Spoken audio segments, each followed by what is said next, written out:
miliardo e 200 milioni di euro che la Regione Veneto ha voluto fortemente destinare direttamente al mondo agricolo e quindi togliendo molti beneficiari pubblici e parapubblici e investire molto nell'agricoltura. Si parlerà diretti come investimenti aziendali di circa 850 milioni di euro.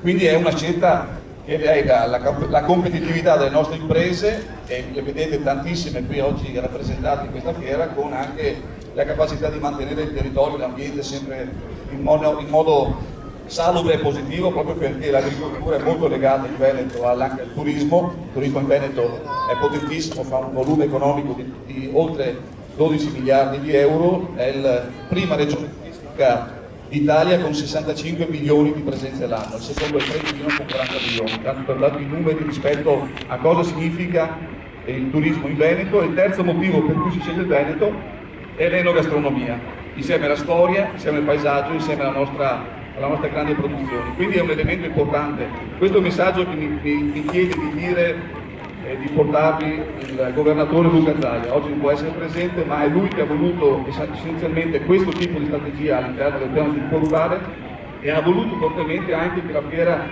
di Godega fosse collegata con l'Expo di Milano, proprio perché l'investimento che la Regione Veneto fa sull'Expo di circa 4 milioni di euro deve essere collegata ad una visione sicuramente globale, ma poi partendo dalle grosse tradizioni, delle grandi tradizioni che poi diventano anche la nostra fonte di competitività. Quindi l'elemento che oggi andiamo a inaugurare è un elemento importante non solamente per ricordare, ma anche per guardare in avanti e in futuro. I droni sono un elemento importante, come è stato detto anche dal sindaco, rispetto alle aziende, ed è l'innovazione uno degli elementi che nel piano di sviluppo rurale viene inserito. Oltre ovviamente una grande scommessa sui giovani, perché sui giovani metteremo sicuramente 100 milioni di euro e poi anche altri 100 milioni a fondo perduto per i giovani. Quindi perché i giovani possano entrare in un mondo che in qualche modo viene rappresentato anche oggi. Grazie ancora, veramente.